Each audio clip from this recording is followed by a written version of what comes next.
Hello, our students. Today we're going to talk about 2017 Hanyang University 글로벌 인재 어학 특기자.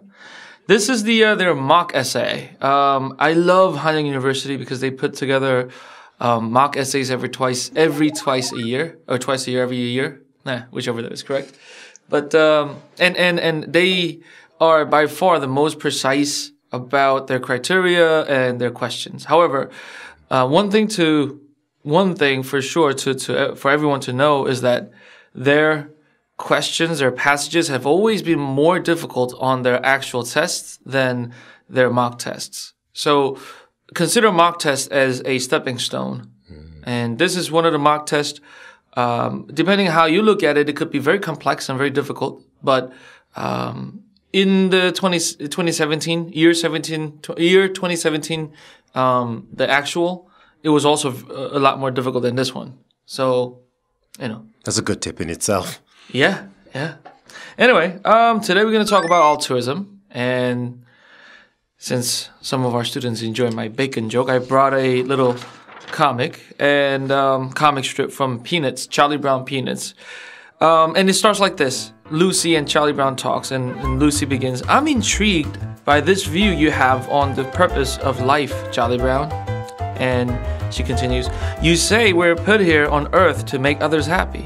He says, "That's right." And they think for a while. And then Lucy asks again, "What are the others put here for?" So, we must think that some people are born good and some people are here to serve, but then some people are quite selfish, right?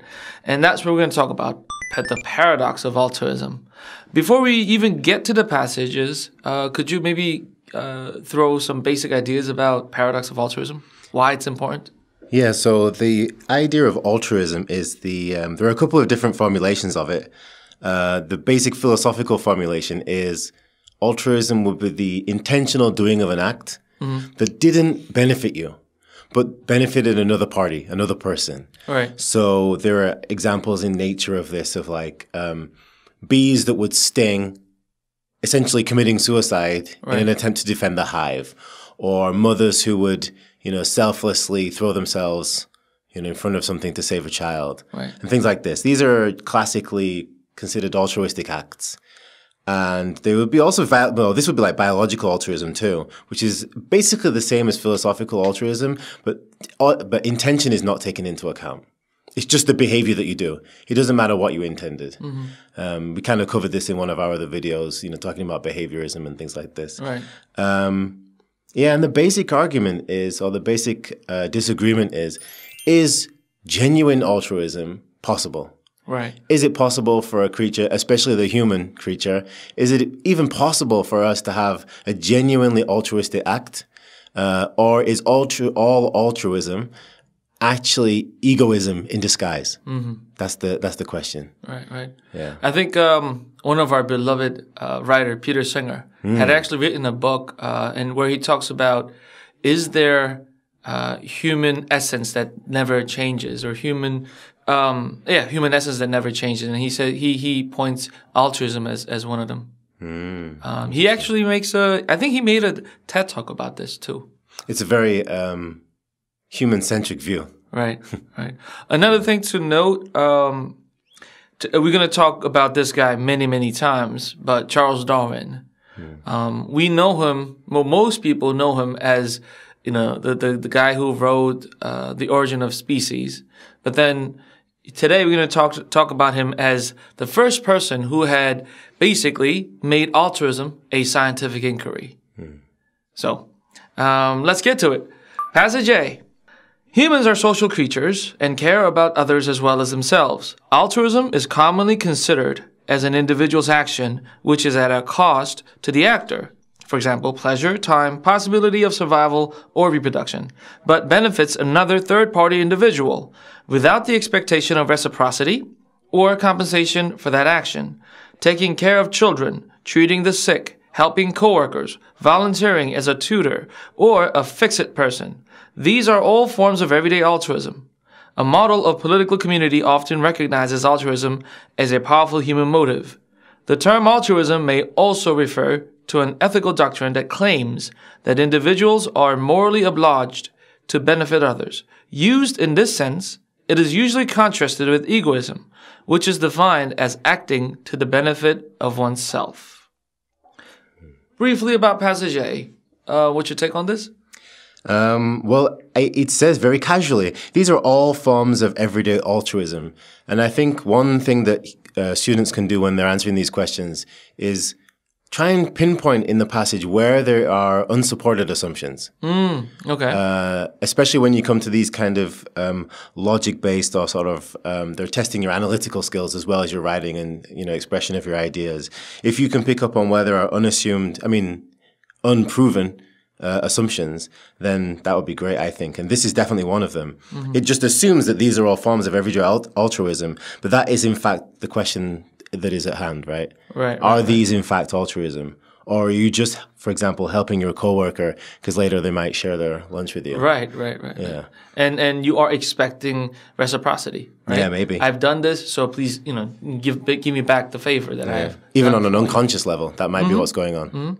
And, like birthdays, for instance, right? We attend people's birthday parties. We attend people's wedding. Yeah, right. Expecting that, because I've been there and I pay my tribute. So something like that. And these are also socially accepted reciprocities that are, if you don't follow, it's socially uncool. Right? Yeah. And let's move on. B, do people truly do things for others, or do they ultimately always serve the self? According to biologists, their answer about the roots of altruism rests on genes. Some parts of a gene, the so-called selfish alleles, cause selfish behavior, whereas the other parts of the gene, the so-called altruistic alleles, cause altruistic behavior. They view altruism from the gene's vantage point. To illustrate this, let's consider parental altruism. Say in a population of birds, some parents in the population may harbor altruistic alleles. These parents provide for their chicks as best as they can. Others may harbor selfish alleles that dispose them to eat their chicks' food or to look the other way when a predator approaches the nest to look for prey. What is the fate of these different alleles in the course of many generations? An altruistic allele that makes a parent sacrifice itself in the right moment will survive in the offspring. On the other hand, an allele that makes the parent look the other way causes death of its offspring, and as a consequence, will not make it into the next generation. To evolutionary biologists, it is the altruistic allele that persists over the generations, which accounts for why parents take care of their offspring, but not of unrelated individuals. After all, the altruistic behavior serves the self. So, B ends with saying altruistic behavior serves the self. So, A ended with sort of open-ended question, and B sort of asserts. Yeah, definitely. Right? And your take on B? Well, and B asserts a proposition that seems to explain all the points in A, and basically say that all of those things are actually not altruism. They're actually just serving the self. So even when we do something for other people that has absolutely no behavioral, external benefit to us, right, it still makes us feel good. And there is actually a lot of research out there that does suggest that we don't have these like brutish natures, which, that kind of Hobbesian idea of being brutish creatures. And then we use our higher moral functions to suppress that brutish behavior and act altruistically. There's a lot of evidence to suggest that actually it's hardwired into our brain for altruism to feel good. And that is very interesting if you look at it, because it kind of undercuts a lot of the philosophical talk and just makes us a creature again. Earlier, we talked about bees. Right? How, a honeybee might use its sting, and, as it does, it's going to die, right? However, what about the thought that they're doing that because it's part of their system? If you're a honeybee, if you're a working bee, if you're a protector of the beehive, then that it is your duty. I mean, queen does nothing else but just making children. Just reproduce, yeah. Right? So same thing. Can't we say that they are sacrificing not because, they are altruistic or selfish, but because that's how they are programmed, hardwired to do or to be. Yeah, and if you look at it on an individual level with humans, people will say, oh, well, this is not altruistic behavior. This is just the individual making sure that their genes continue. Well, then if you're an insect and you're a worker ant, you are never going to reproduce. Right. It's anatomically impossible. Right. Your purpose was just to serve the hive, the group's passing on of its genetic material. And if you look at it in that way, then it's kind of scary, but it also does seem to explain a lot. Like we weren't all going to pass on our genetic material. And it's a very it's a dooming idea. Yeah. That maybe you're there to just serve the middle class and the upper class, in a human being sense. Yeah, terrifying, right? Just like honeybees, all you're going to be doing for your entire life is collect pollens and honey and care for the babies, and then you're going to die. And if someone intrudes, then you're going to use your sting and get yourself eviscerated and die. Right? But here's the ironic part. This is a little bit off topic, but the ironic part is that actually it would be the lower classes that reproduce, if you look at the numbers. Right. To the highest degree. And it's the more educated, the more upper class and the more educated you become, the less you actually pass on your genetic material. Right. So it seems like almost another paradox right there. Biological altruism, this idea that we're, it's just hardwired or something. It takes that into account. So it's in that sense, it's kind of compelling. Right. Okay. The last one. Yeah. Rational choice theory. So already C speaks of something else, right? So for students as a strategy, it will be important to make a note here. Or another easier way is to always look at the question right away, because in this case, you don't get a lot of time to read and write essays. So if you read the question, it'll actually say, okay, different ideas, views depicted in A and B, and then later on, you're going to have to talk about prisoner's dilemma in C, which prisoner dilemma has more to do with egoism than altruism. So students should know that, okay, this is something to do with A, B together and then C separate, right? Just like when you are writing, say, integrated essay in TOEFL, right? They're going to make contrasting ideas between the reading passage and the listening. So going back, C, rational choice theory demonstrates the obstacles to cooperation among people with an important concept. The prisoner's dilemma has a storyline. Two men have been rounded up and imprisoned in separate cells. The prosecutor believes they committed a crime but doesn't have sufficient evidence to convict them. With the help of the prison guards, the prosecutor contrives a situation to win a conviction. The guards present each of the men with some choices but don't permit them to talk with each other. Here are the choices. If you confess and agree to testify against your partner, he will be brought to book and you'll get immunity for turning state's evidence. Likewise, if your partner confesses but you don't, he'll get immunity and you'll get the book. If you both remain silent, we're going to give you a slap for some minor charges and let you go. If you both confess, however, you'll both be punished, but with moderate sentence. Less than the book, but more than just a slap. Even though the prisoners would receive the least severe punishment if they both stay silent, they will both confess and testify against the other. Betraying the other partner is the rational thing to do. If you want to minimize your sentence and maximize your own well-being. Why? If you're not sure you can trust the other partner to cooperate, you had better rat on him. Because if he rats and you don't, you'll get the slammer. Even if you both rat on each other, you'll still get less than the slammer. And therefore, betrayal in this case is the wisest course of action as predicted by the rational choice theory. Okay, so that's C. Now, A, B strictly talked about how we might be altruistic or maybe not. C deliberately goes into rational choice and how it's actually a wiser choice to be selfish. Yeah. And I noticed in this one, there were a lot more sort of colloquial terms that the students might not understand. Right. But given the context, they should, I think, be able to work it out. It says brought to the book. It's, given the book. Right. You don't need to know exactly the meaning of that term to figure out that it's a negative thing. And at the bottom, it does tell you in Korean, what brought to the book, brought to book means. Right. And then rat on. Yeah, and rat on someone. Yeah, these are common terms, but we should be able to parse what it means using those. Mm-hmm. It's an interesting thought experiment, this one.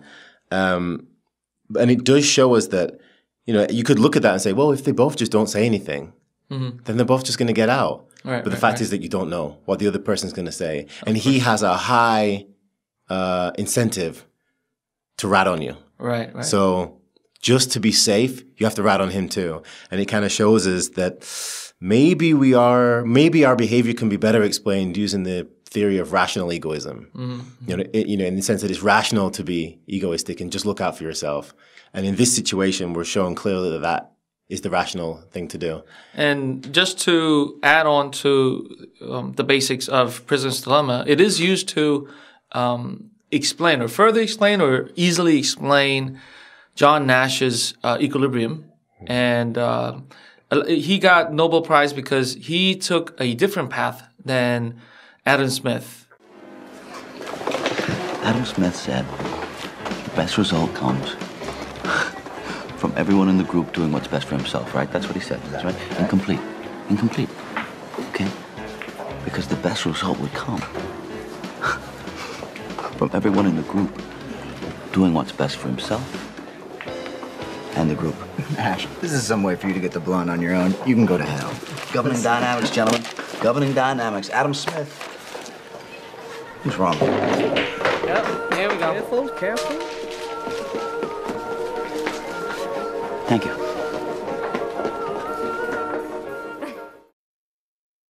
Anyway, so could you give us some idea about how A, B, and C take slightly different stance on the idea of altruism? Yeah, so in the first one, it's kind of making the assumption that that altruism is something that drives human behavior, the genuine sort of desire or compulsion or whatever, at least propensity to engage in activities that don't directly benefit ourselves. Right. That's the pro-altruism side, if you will. Right. Here it's put forward in a kind of philosophical altruism sense. Like these are actions that you intend to do. That intention is important, and that's going to benefit other people and not you. B, on the other hand, talks about purely in a biological sense. Yes, we do exhibit altruistic behaviors, but they're purely biological. Right. That may make them less appealing to some people. We don't do good deeds because we want to do it, or because they're good. Yeah, we care for honor and goodness, but we have it in us. Yeah, we just do it because it benefits us, or it's hardwired, or for whatever reason we're genetically programmed for whatever reason to do those things. And then it does suggest at the end that altruistic behavior does actually benefit you. So even if it wasn't an egoistic a reason for doing that behavior, in the long run, it is actually going to benefit you. So there's a little crossover there, actually. There's a little gray area there the kids might want to, or the students might want to explore. Right. But the simplest way to go about it would be to have this. The first part is philosophical altruism. B is an exponent of biological altruism. And then the third one being a classic example of rational egoism, the complete opposite of that. Like, it does not benefit you to be altruistic at all. And not only does it not benefit you, that's just not a path that you're going to take if you're a rational human being. And that all people have that kind of rationality, and it's not in our nature to be that way. Rational, smart human being, if you were. Right? Yeah. So the students can use that as a really easy way to compare and contrast these various ideologies. Because, after all, that is part of the point of these essays, to tease out the point, to find the point, and to use that to compare bigger ideas. Right. This is just a small paragraph about one small thing, but what we're discussing is bigger ideas, and can the student find ways between the text and those bigger ideas? What are some of the connections that you would make if you were to write this essay? Maybe you will pick out this from passage A, this from passage B, and this from passage C. So I would definitely take out, from the first passage, I would talk about that kind of unspoken assumption that altruism is what was it say? everyday altruism is a powerful human motive. And that is a very strong statement in the first paragraph. And anytime you see like a really strong statement like that, that's perfect fodder for you to compare that against something else. Right. Especially if it's an unproven assumption, because then that means you can get more deeply into it. Of course. In the second paragraph, the talk of altruistic alleles and selfish alleles for students who weren't aware, just basic genetic, variations in genetic coding. We can just think of it as just genes, simply. But everyone has either altruistic or selfish alleles, and they'll basically drive behavior one way or the other. But both of them are going to be for the overall well-being of the organism. Right. Maybe that's the individual organism in the case of selfish alleles, or the group organism in the case of altruistic alleles. We could talk about things like kin selection. There's an interesting story about vampire bats. It's a cool name, but what they actually end up doing was sharing a huge cave, and they have to eat all the time. If they don't eat for like 60 hours, they starve to death. Right. So 80% of them should starve to death. So what they do is they go to a bat that's near them, lick them, and then the other one vomits blood. Yeah, and then they drink that blood. And if they didn't engage in that activity, they would all die. Right. So that's kind of biological altruism. They have the desire, compulsion, programming to engage in altruistic behavior that doesn't benefit the individual directly, but it benefits the genes. Right. It benefits the group, passing along its genetic material. The kingdom or the system. Yeah, the bigger picture, yeah.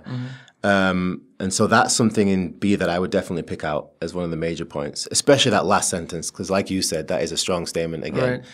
Right. And then the third one, this is where you're going to be able to do a lot of contrasting about rational egoism, and this is where you'll be able to insert your own opinion too. Like, do you think that humans are driven by egoism? Or do these other explanations of altruism, be it philosophical or biological, they appeal to you? And, you're going to compare those points with the C where, by making rational choices, you will serve yourself better.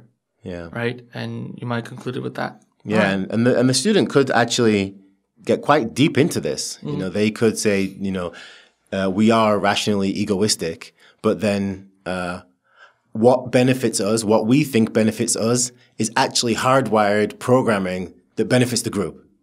So, for example, one thing I figured out when I got a little bit older was that helping the people around me makes me feel good. Right. So if I ever feel bad, in a bad mood, or I'm not feeling great that day, I engage in the purely selfish behavior of trying to make everybody around me feel better. Right. I might buy gifts. I might be extra kind to people. And I'm engaged in rational, egoistic behavior. Right. But I'm benefiting everybody, including myself. So it's, on the surface of it, it's altruism. I'm using my time, my resources, my energy to help other people. But I'm actually doing it from an egoistic point of view. Right. To make you feel better. To make me feel better, yeah. Right. So it's kind of a chicken or the egg thing. Which comes first, that kind of biological programming or my desire to help people?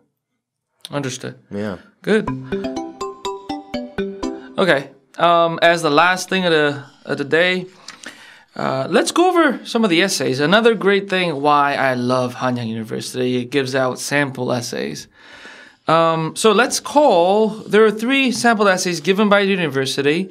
There's one-page one. We call it the C, both the passage A and B, the one that starts with. And then the one that starts with, ever since the inception of human thought processes, we'll call that essay A. And then the views on the human motive behind altruism has been debated. We call that essay B. Now, which one did you like best? Well, looking through these 3, and I agree, that's a really invaluable resource, right? That they give these sample answers out. That's, if they're doing that and you're not looking, then you're making a mistake. Yeah, you're a fool if you don't do it. Yeah. I would go with B for this one. Okay. There are a few reasons why I like B.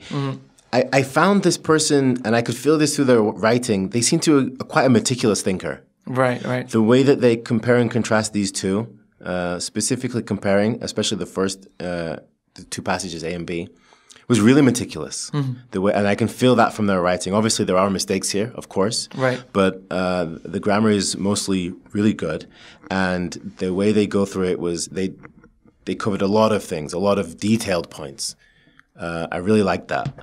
That's in contrast to, like, if you look at essay A, Right. that reads like a list. It's a very, very well written list. Right, right. But nonetheless, it's a list. It's this is A and this is B and this is C, and that is never going to get you more than a very, very average grade. For C, I thought this one reads more like a TOEFL essay than a college essay. And, it's not bad. And that's probably why the university had chosen it. But still, I think the structure of it was too simple. Yeah, too simple. Yeah, it feels like a C essay, like a C grade essay, Okay. But B, on the other hand, was quite impressive. Right. Especially with the first two parts, A and B. Definitely, you could see. We talked about paradox of altruism and how it was laid out, and SAB was right on point with the right terms, and it made the right transitions with the comparisons. Now, I do want to say, though, Hanyang University does care about structure, but it cares more about what you're putting on. Now, among Hanyang University, Yonsei University, Korea University, and all the other universities that test students' speaking abilities or writing abilities, Hanyang is the most meticulous about what is being on the paper. And they take particular notion or give more credits to the students who can summarize the correct ideas the best. So in a way, compared to Yonsei University, where students are going to get points whether you are correct or not, for as long as you give good reasons behind, right? So therefore, for Yonsei University, if you could give quirky ideas, but if you could back it up, you actually may be the winner. However, for Hanyang University, the professors will look for specific answers. And in this case, you'll have to know what the paradox of altruism is, and some of the people in regards to that. I do agree. This one seems more of a list, though it's well-written list, and student definitely knows his stuff. Yeah. Another thing I love about B is this student makes his own example. At the very bottom of the first page, for example, when a person volunteers to tutor a fellow student, so and so and so, right? And that is something different than other two essays. Yeah, and also if you look at the SAB, it takes many points directly from the text, which I think is a great habit. Right, and I right. definitely know that in universities in England, that's also something that is highly encouraged. We're not talking take huge chunks, of course not. We're not wasting space. Right. But we're taking key phrases. He mentions sacrificing themselves at the right moment, altruistic alleles. But also, which I thought was impressive about B, is that B even introduces their own vocabulary into this. Right, right. At the perfect time, like without respecting reward because they feel conscientiously obliged to do so. That's a beautiful turn of phrase, even for a native speaker. Right. They compel organisms to sacrifice themselves. This is really good, even on the level of just plain vocabulary and grammar. Right. It's really good. If you are preparing for Hanyang University, B is a definitely very well-written one. And you should study the level of vocabulary, the level of, or style even, of comparison and summarizing the idea. Yeah, and just replacing, just the very simple act of replacing common vocabulary words with a slightly more luxurious. Right. Like here it has, where was it here? Meanwhile, passage B, meanwhile, even just this grammar. Right. Passage B, meanwhile, presents a belief that, this just little notes, and then the next sentence, taking the rational choice theory delineated in passage C into account. I'm gonna parse these arguments. I'm not gonna talk about. I'm gonna parse the arguments. Things like this.